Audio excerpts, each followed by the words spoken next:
Hello everyone, and welcome to our channel, where we share powerful journeys beyond life. Today's story unveils profound insights from the other side. Thanks for joining us. Hi, my name is Elena Roberts, and I never could have imagined that an ordinary day would lead to such an extraordinary journey. It all began on June 2nd, 2002. I was at home, enjoying a rare moment of quiet, flipping through TV channels. I landed on a program where a man was recounting his experience with a heart attack. Something about his story felt strangely personal, almost as if he were speaking directly to me. I tried to shake off the feeling, wondering why his words had struck such a deep chord. Little did I know, this was the start of something that would forever change my life. Just a week after that unsettling encounter, my own heart betrayed me. Without warning, I was hit by a sharp, excruciating pain in my chest that brought me to my knees. Darkness clouded my vision, and I struggled for breath as everything faded away. I vaguely remember the arrival of paramedics, who whisked me off to the hospital. In those moments, as I drifted in and out of consciousness, I felt a peculiar lightness, as if my physical body had somehow become weightless. Suddenly, I found myself hovering in the corner of the hospital room, looking down at my own body lying motionless on the table, surrounded by doctors and nurses trying to revive me. The experience was surreal, yet I felt no fear. Instead, a profound calm washed over me. Detached from the scene below, I watched my physical form with a sense of quiet curiosity, as though observing someone else's life. Then I felt a gentle pull, and before I knew it, I was transported to a realm filled with a brilliant, all-encompassing light. I found myself in an awe-inspiring place that exuded warmth, peace, and love beyond anything I had ever felt. There before me stood 12 ethereal beings, each cloaked in robes that shimmered with an inner radiance. They exuded a wisdom and compassion that made me feel both humbled and safe, as if they were familiar guides I had known forever. These 12 beings, whom I would come to think of as the Council of 12, communicated in a way beyond words. Thoughts and understanding flowed directly into my consciousness. They conveyed that life on Earth is just one part of a much larger journey, and they helped me see the intricate connections that bind us all together. The Council of 12 shared that our souls are eternal, intertwined through bonds of love, and that our lives on Earth are only one chapter in a greater story. After my profound experience with the Council of 12, I sensed another presence approaching, a light so radiant and powerful that it seemed to permeate the entire realm I was in. The warmth was unlike anything I'd ever felt, filling me with an immense peace, as though I were being enveloped in pure love. The figure that emerged from this light was both familiar and awe-inspiring,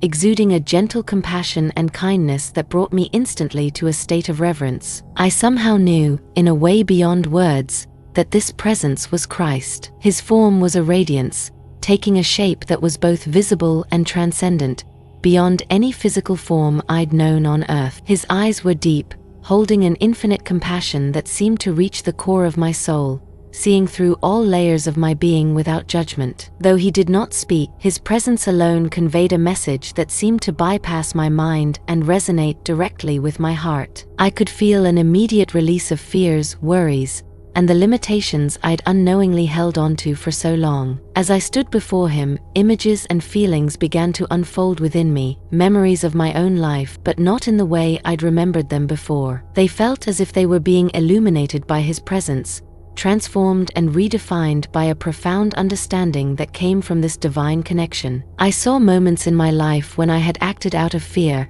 out of a sense of separateness, and Christ's presence seemed to guide me to view these moments with love and forgiveness. He showed me that these actions, while misguided, were simply expressions of my humanity, a longing for love and connection that had been misdirected by fear. As I continued to gaze into his eyes, I felt as though I were being shown the true nature of love, not merely as an emotion, but as the very essence of life. His message was both simple and life-altering. Love is our natural state, our true self, yet fear distorts this truth, creating illusions of separateness, limitation, and conflict. I realized that all my fears, insecurities, and regrets were self-imposed veils that had obscured the love within me. In his presence, these veils lifted, and I could see with a clarity I'd never known before. Christ's message, though wordless, was one of absolute love and acceptance, as if he were saying, "You are already enough. You are already loved beyond measure." The depth of this love was something I had never fully grasped in my earthly life. Here, in his presence,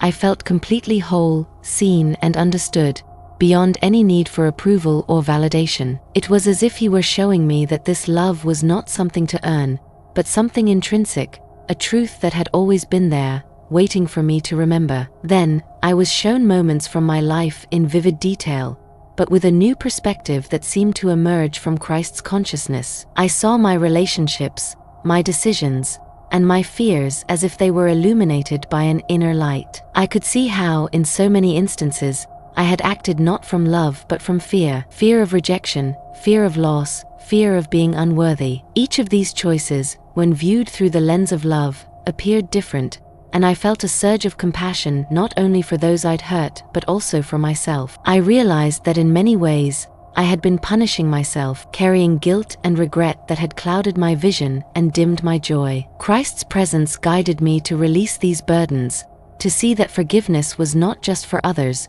but also for myself. I felt a profound release, as though the weight of years of self-doubt, guilt, and judgment had simply dissolved. I understood that forgiveness was not an external act, but an internal healing, a letting go of the barriers that separated me from love. Christ's silent guidance showed me that true forgiveness was a return to love, a recognition that, at our core, we are all expressions of the same divine essence. In this sacred moment, I experienced a revelation that has stayed with me ever since. Love is not just a feeling or an action, but the very fabric of existence. In Christ's presence, I saw that everything, every life, every experience, every hardship, is connected by this unbreakable thread of love. The only thing that ever truly separates us from one another is our own belief in separation, a belief fueled by fear. I saw that my own life, with all its struggles and joys, was part of a greater whole, a divine tapestry woven with the threads of every soul. Christ then shared with me a final, wordless message, one that I understood with every fiber of my being. I was to bring this understanding back with me, to help others see that love is their true nature, that every soul is cherished and connected in this vast, intricate web of life. I felt a responsibility to carry this message, to embody the love and forgiveness that had been shown to me, and to help others remember that they, too, are infinitely loved. As he began to fade back into the light, I felt a surge of gratitude and awe. This encounter was not simply a vision, it was a communion with a truth so profound that it defied language. I knew beyond any doubt that love is the essence of everything, the answer to every question, the cure for every pain. And as Christ's light dissolved into the surrounding radiance, I felt a renewed sense of purpose, a calling to return to life and share this gift with others. In that sacred moment, I had glimpsed eternity, and I understood that love is the eternal thread that connects us all. Christ had shown me not only the beauty of the divine, but also the beauty within myself. And though my journey was far from over,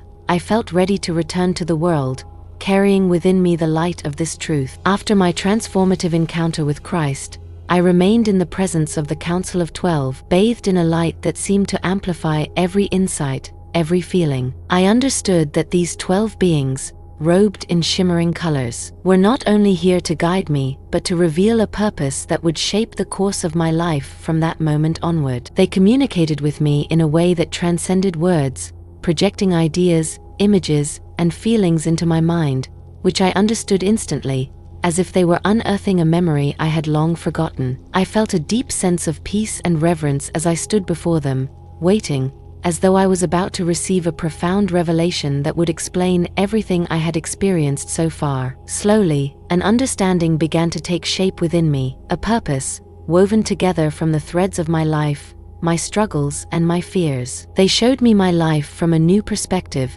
tracing the patterns of events and emotions that had brought me to this point. I saw the times I had clung to fear, to anger, to self-doubt, and how those emotions had influenced my choices, holding me back from fully embracing my potential. The Council of 12 conveyed to me that all of these experiences, even the painful ones, had been essential in preparing me for the mission I was about to undertake. They communicated that life on Earth is like a classroom, where each soul learns through the spectrum of human experiences. Every challenge, every joy, and every loss teaches us something valuable, something that our soul carries forward. I began to see that my struggles, my fears, and even my regrets were all part of a larger tapestry, and that nothing had been in vain. The council showed me that, as a soul, I had chosen to come to Earth to learn, to experience, and ultimately to grow. But this wasn't just for my own growth. My journey had a ripple effect that would extend far beyond me. They made it clear that each of us has a purpose,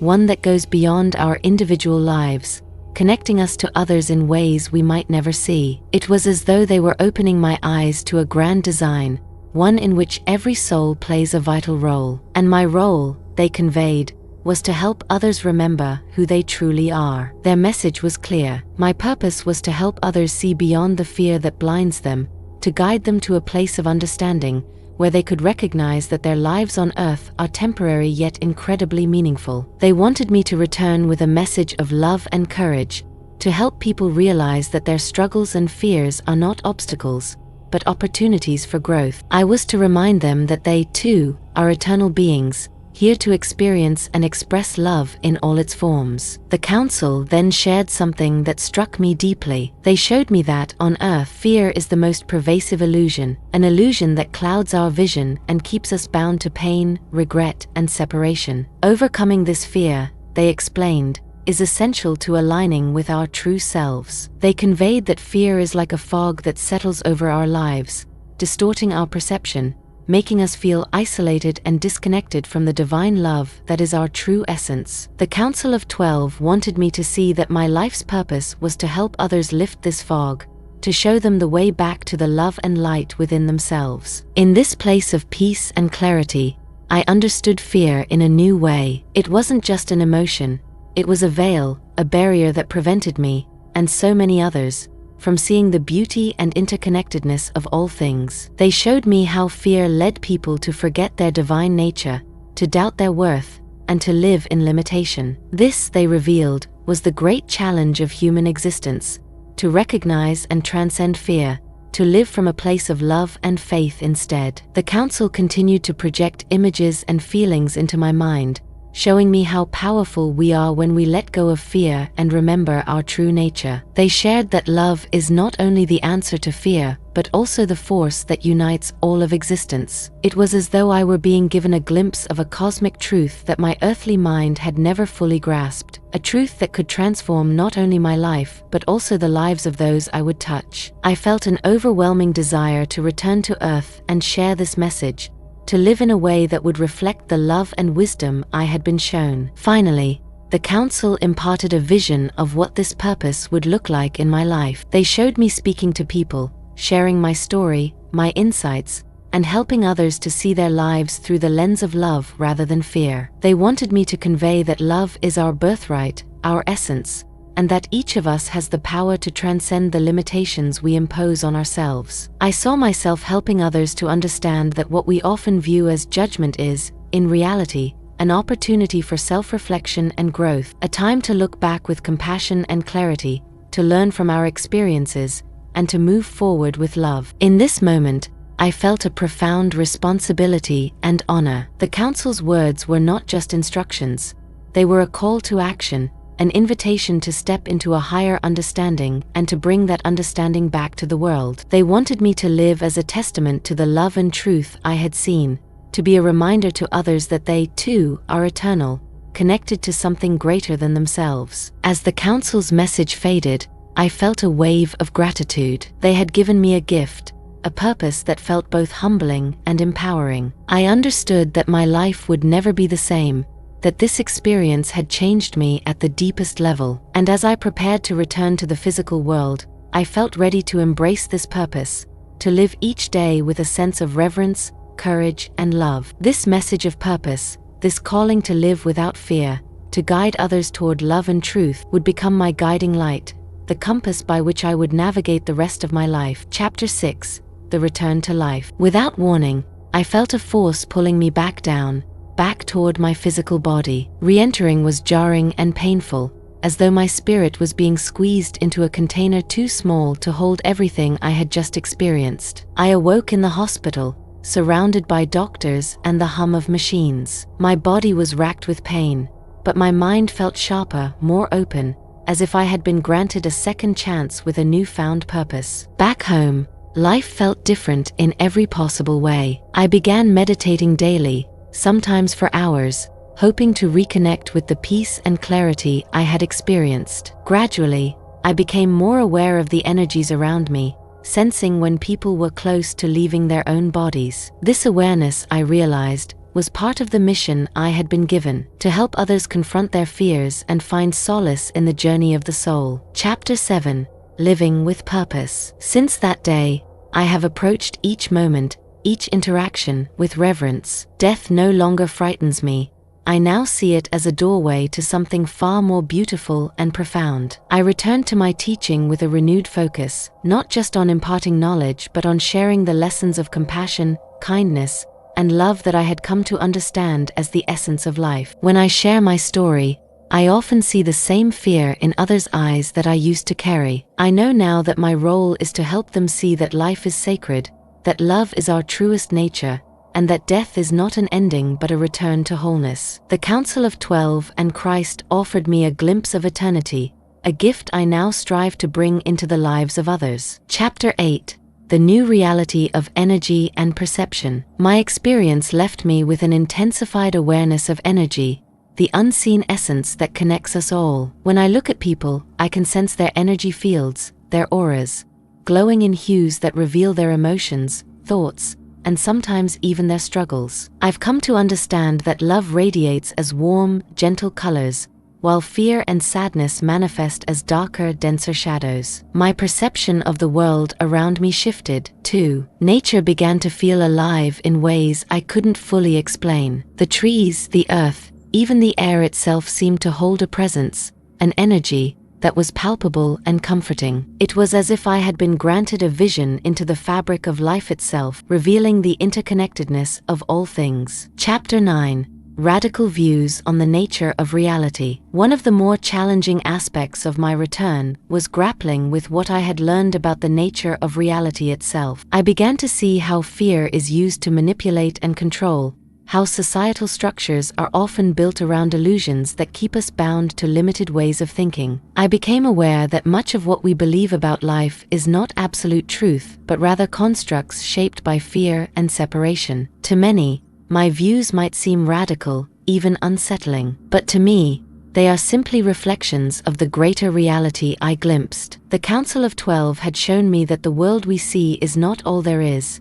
and that behind the veil of fear lies a realm of love and unity far beyond our understanding. Chapter 10: Embracing Truth and Authenticity. Since my return, I have been committed to speaking my truth and living authentically, even when it is difficult. I realized that honesty is not just a virtue, it's a path to liberation. The Council and Christ had shown me the importance of shedding facades and embracing vulnerability, for only then can we truly connect with one another. This commitment to honesty has affected my relationships. While some people have been receptive to my journey, others struggle to understand. I've learned to accept that not everyone is ready to embrace such a perspective, and that's okay. My role is to simply be a beacon of truth for those who are drawn to it, and to offer compassion to those who are not. Chapter 11: A Personal Path to Spirituality. One of the most profound insights I gained was that true spirituality is an individual journey. The Council and Christ taught me that truth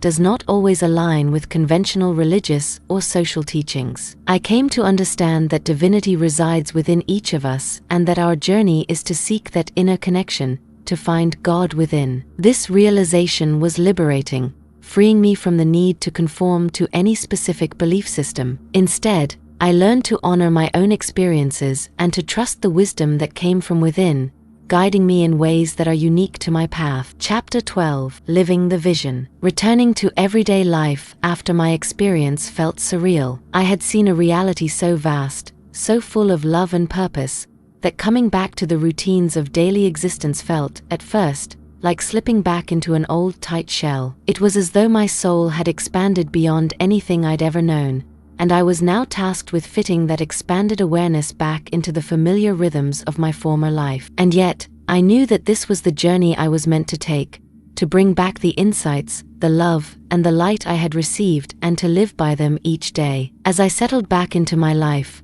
I felt a quiet but steady calling to honor the purpose the Council of 12 and Christ had imparted to me. They had shown me that fear was one of the greatest barriers to living fully, a veil that could cloud our vision and limit our lives. Now, more than ever, I could sense this fear in people around me, the subtle hesitations, the self-doubt, the guardedness that separated them from each other and often from themselves. I saw it in friends, family, and even strangers. It was as if my experience had given me new eyes, a sensitivity to the energies and inner struggles of those around me. In the months that followed, I devoted myself to sharing the messages I had received in a gentle, compassionate way. I began to speak openly with those who seemed ready to hear about the eternal nature of the soul, the interconnectedness of all beings, and the importance of letting go of fear to make room for love. These weren't easy conversations.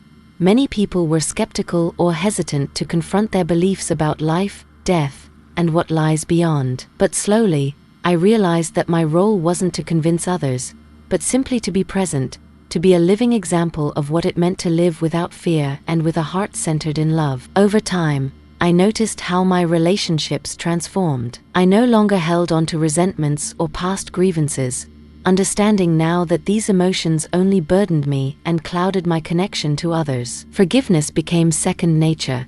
I could see beyond people's actions and understand the fears or misunderstandings that often lay at the root of pain.